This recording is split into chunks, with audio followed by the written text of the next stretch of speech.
आप देख रहे हैं सूत्रकार समाचार। नमस्कार, मैं प्रेरणा चौरसिया। आप देख रहे हैं सूत्रकार समाचार। चुनाव के समय जिस तरीके से मतदान तिथि में जनप्रतिनिधि आपके सामने चुनावी वादे रखते हैं, वो आपके पास आकर के मतदान के लिए विनती करते हैं, चुनाव जीत जाने के बाद वो किस तरीके से अपने वादों को पूरा करते हैं या फिर ये कहें आपकी बातों को वो सदन में जाकर के रखते हैं, ये सारी चीज़ें हमें उनसे बात करने के बाद ही मालूम चलती है। तो आइए जानते हैं कि विधानसभा मानसून सत्र के आखिरी दिन में जितने भी जनप्रतिनिधि हैं उन्होंने किस तरीके से अपनी बातों को रखा है और कितनी बातें उनकी पूरी हुई है। जिस तरीके से सदन हंगामेदार रहा है, उसमें आपने जनता के जो सवाल रखे हैं सदन में, उनमें से कितनों का अभी तक जवाब मिल पाया? देखिए, 3.5 करोड़ जनता की इच्छा से ये सरकार बनी।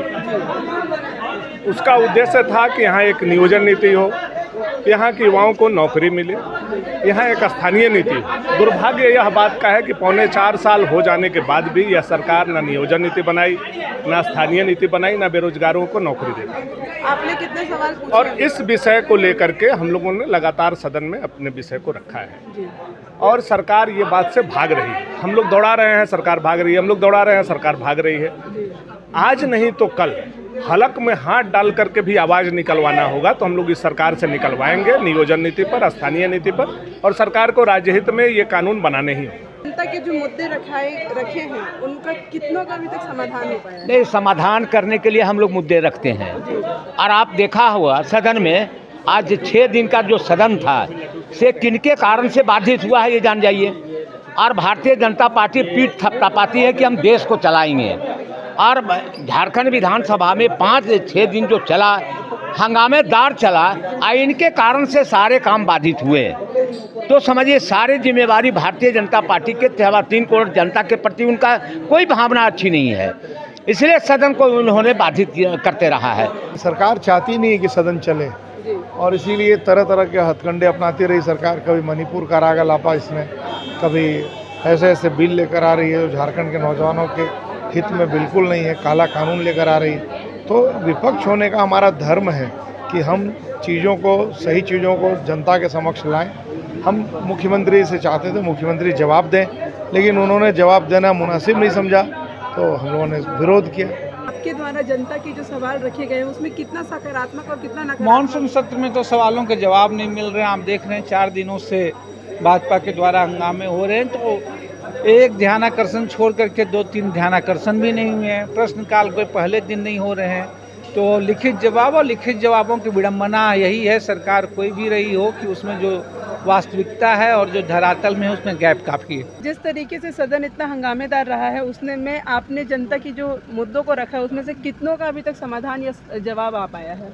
ये सरकार से बहुत उम्मीद नहीं है, जवाब तो आता है लेकिन जिलेबी की तरह गोल मटोल आता है और वही गोल मटोल जवाब है उन्होंने दिया है। लेकिन सरकार के संज्ञान में है और हमारा ड्यूटी था, हम सो जनता का सेवक हैं, हम जनता का सो सिपाही हैं, हम जनता की आवाज़ को सदन में सो रखने का प्रयास किया है और निश्चित रूप से इसका समाधान करना फर्ज बनता है सरकार को, और समाधान नहीं करेंगे तो इसका खमियाजा भुगतना पड़ेगा इनको। कितने सवाल अभी तक आपने पूछे थे जनता से जनहित में इस बार? जी, इस बार कोई ऐसा दिन नहीं है जो कि 3 से 4 सवाल हमारा था, कम से कम 17-18 सवाल हमारा था, और पूरा सब ऐसा ये कि एक जनहित का सवाल था। मैम, आपने अभी तक जनता के जितने सवाल रखे हैं उनमें से कितनों का आपको अभी तक जवाब मिल गया है? देखिए, मॉनसून सत्र जो होता है बहुत छोटा सत्र रहता है, 4-5 दिन का ये सत्र रहता है, और जिस तरह से आप लोगों ने देखा कि भाजपा जो है तरीके से सुचारू रूप से हाउस तक नहीं चलने दी,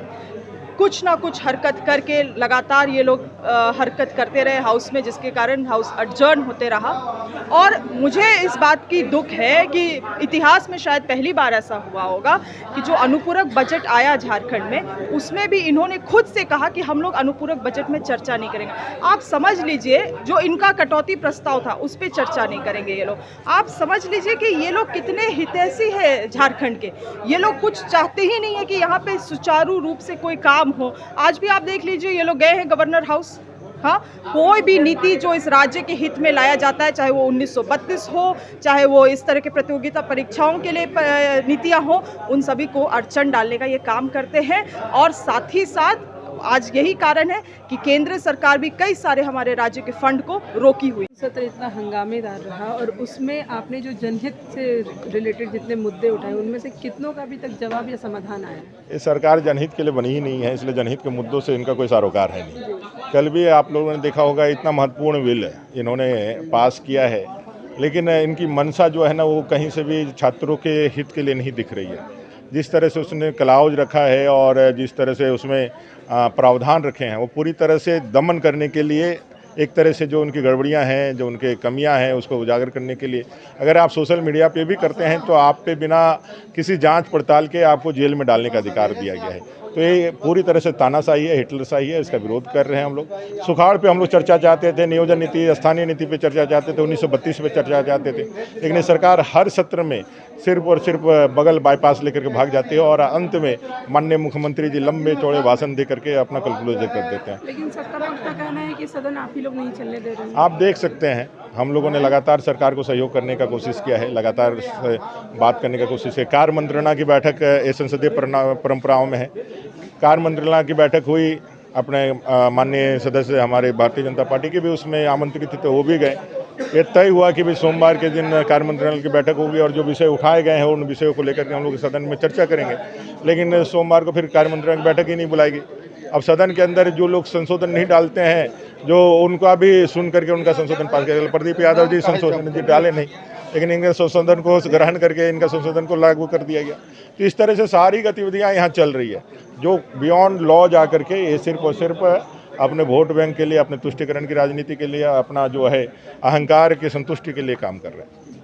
मॉनसून सत्र जो है वो क्या हंगामे की भेंट चढ़ा या कितना सफल रहा? बिजनेस ऑफ हाउस तो हुआ ही, इसमें कहीं कोई दो राय नहीं है। सरकार को जो बिल पारित कराने थे वो बिल पारित हुए, लेकिन इसका जनापेक्षी पहलू छूट गया। जनापेक्षी पहलू का तात्पर्य यह है कि माननीय सदस्य विधानसभा तारांकित, अल्पसूचित, ध्यान आकर्षण की सूचनाएं अपने क्षेत्र के विकास और वहाँ की अनियमितताओं से संबंधित जिन विषयों को रखकर सरकार से उत्तर चाहते हैं, संज्ञान दिलाना चाहते हैं, उन चीज़ों में कमी आई है। लेकिन मेरा स्पष्ट ये मानना है कि भारत के प्रौढ़ लोकतंत्र में ऐसे आचरण की कहीं कोई जगह नहीं है। पक्ष हो चाहे विपक्ष हो, ये गंभीरता से सोचना होगा कि जनता की गाढ़ी कमाई से चल रहा यह सदन जनता के सवालों का जवाब देने के लायक रहे। तो जनता के अभी तक जितने सवाल आते हैं उनमें से कितने का समाधान अभी तक हो पाया? देखिए, सवाल ये है कि बिल्स तो आ गए, बिल्स पारित भी हो गए और जो बचे हैं वो पारित भी होंगे। मेरा ये था कि इंडिविजुअल जैसे ध्यानाकर्षण की सूचनाएं होती हैं, प्रश्न होते हैं, क्षेत्र से संबंधित मामले होते हैं जो माइक्रो लेवल पर आते हैं, उनका समाधान नहीं हो पाया और ये दुर्भाग्यपूर्ण है। आज सदन का आखिरी दिन है, जनता के जो सवाल आपने रखे उसमें से कितनों का अभी तक आपको जवाब मिल पाया है? देखिए, सच्चाई बोले कि झूठ बोले? सच बोलिए मैम। सच बोले तो यही कि सिर्फ टाइम पास हुआ।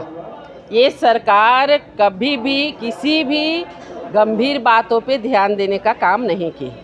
ये हर समय गोल मटोल जवाब दे कर के, मधु टपका करके खुश करने का काम की, लेकिन सिर्फ मुंह से बड़बोलापन जो कहते हैं बस वही काम की।